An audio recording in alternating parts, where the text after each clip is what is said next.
Olá, está começando mais um vídeo de literatura e hoje eu vou falar sobre a primeira fase do modernismo no Brasil. As circunstâncias que propiciaram o surgimento dessa escola literária estão associadas às transformações pelas quais passou o país no início do século XX. Entre essas transformações, vale destacar a política do café com leite, a industrialização de São Paulo, o crescimento do movimento operariado, composto na maioria por estrangeiros, com ideias anarquistas e socialistas, a fundação do Partido Comunista em 1922 e em 1929 houve a quebra da Bolsa de Valores de Nova York, causando uma série de crises econômicas e sociais em vários países. No Brasil, houve a queda da exportação de café, trazendo também várias crises para o nosso país, e em 1930 começa a Era Vargas. É nesse período conturbado que surge o modernismo no Brasil, propondo uma arte mais radical, com características inovadoras, valorizando o cotidiano, criticando a arte considerada acadêmica e propondo uma revisão crítica da história do Brasil. Embora esse movimento literário tenha surgido em 1922, didaticamente em 1922, com a Semana de Arte Moderna, antes desse período já havia manifestações do moderno no Brasil. Houve várias manifestações, várias exposições que são chamadas de antecedentes, antecedentes da Semana de Arte Moderna. Entre essas manifestações, entre essas exposições, se sobressai a exposição de Anita Malfatti em 1917. Essa exposição causou uma série de polêmicas e é considerada o estopim do modernismo brasileiro. Um autor conhecido, um autor renomado, Monteiro Lobato, ele fez uma crítica à exposição de Anita porque ela trouxe para essa exposição artes com características inovadoras, com características vanguardistas. Então ele escreveu um artigo criticando Anita e que ele pôs o título Paranoia ou Mistificação? Isso causou uma série de revoltas naqueles que valorizavam a arte moderna. Muitos dos nossos artistas estudavam para a Europa e voltaram de lá com as ideias dos movimentos de vanguarda, admirando as ideias dos movimentos de vanguardas europeias. Então eles resolveram se unir, formar um grupo e pensar em um evento que pudesse mostrar uma arte com características modernistas, com características inovadoras, diferente da arte considerada acadêmica, modelo de perfeição, valorizada pela elite, principalmente a arte parnasiana, que é o que é mais questionado durante esse período de Semana de Arte Moderna. A Semana de Arte Moderna aconteceu no Teatro Municipal de São Paulo, que era um espaço reservado para a elite. Então foi um período em que se comemorava 100 anos de independência do Brasil. E esse grupo de artistas que se uniram à Anita, eles pensaram em uma forma também de comemorar 100 anos não só de independência política, mas propor também uma independência cultural para o nosso país, que geralmente trazia artes, mas com características europeias. Então queria-se mostrar uma arte com características brasileiras. O evento causou muito tumulto, porque as pessoas que foram lá para apreciar ficaram em choque, porque não estavam acostumados com a arte com características de vanguarda. Então tudo causou muito susto, causou muitos choques nas pessoas, porque foi apresentado durante os 3 dias da Semana de Arte Moderna uma música com característica inovadora, a literatura com características novas e todos os tipos de arte. A ideia foi fazer uma exposição de arte, de todos os tipos de arte, com características novas. E isso causou choque na população acostumada a uma arte acadêmica, como eu já falei antes.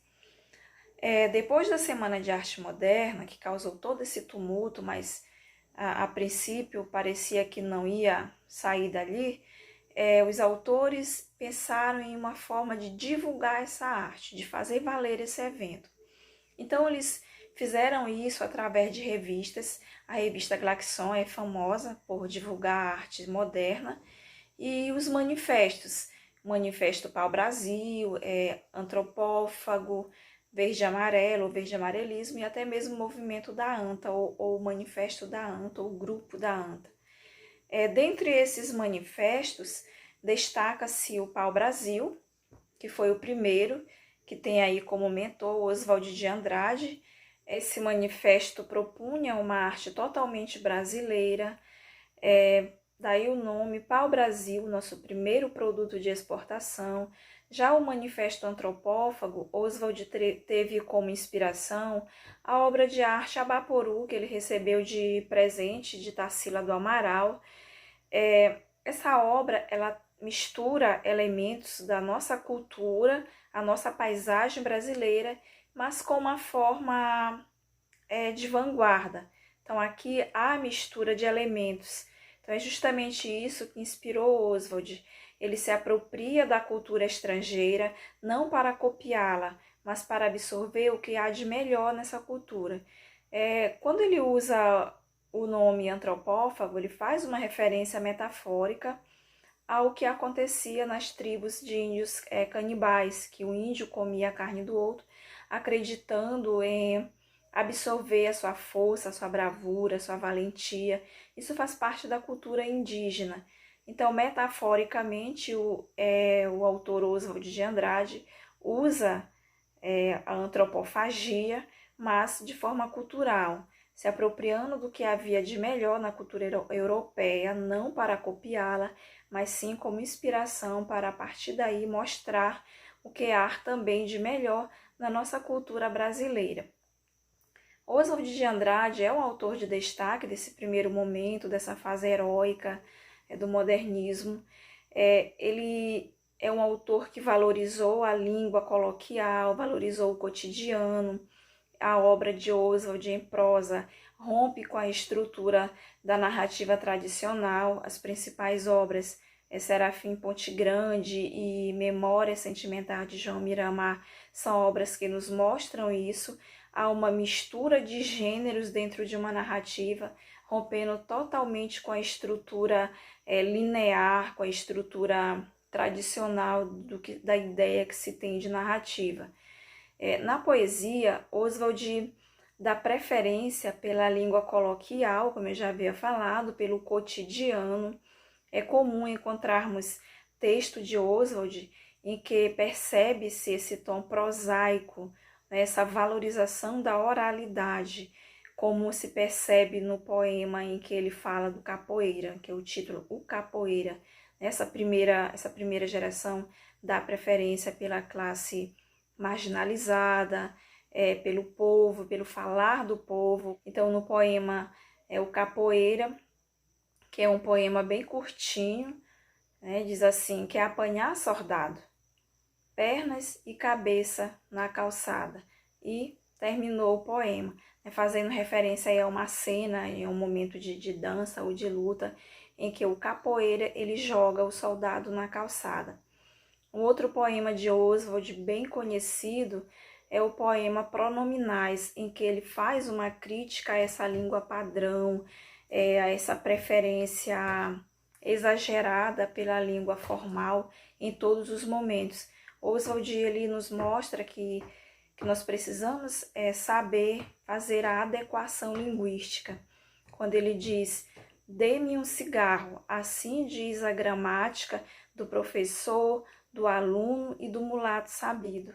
Mas o bom negro e o bom branco da nação brasileira dizem todos os dias, deixa disso, camarada, me dá um cigarro.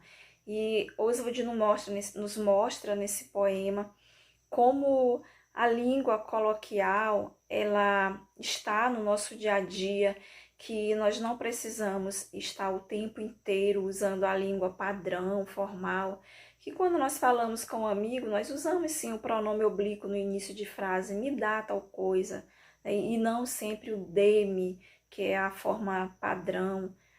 Oswald é considerado um dos mais irreverentes desse primeiro momento.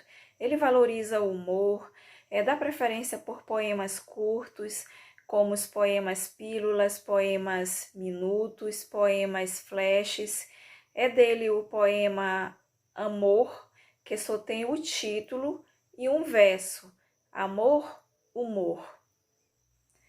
Já no poema Erro de Português, Oswald faz uma crítica tanto ao uso da língua padrão, como também da forma como o português ele impôs a sua cultura sobre a cultura indígena, né? Quando ele diz assim: quando o português chegou aqui, debaixo de uma bruta chuva, vestiu o índio. Que pena, fosse uma manhã de sol, o índio tinha despido o português. Então aqui há essa crítica em relação à imposição cultural dos portugueses sobre os indígenas. E também há uma crítica ao uso da língua padrão. Ele usa expressões coloquiais, como que pena, debaixo de uma bruta chuva, usa o verbo ter no lugar do verbo haver. Então, nesse poema, Oswald ele faz uma crítica tanto a esse momento do nosso povo, ao momento histórico do Brasil, como também ao uso da língua padrão. Oswald é um dos autores que lutou pela liberdade, lutou por esse primeiro momento, né, de implantar o modernismo no Brasil.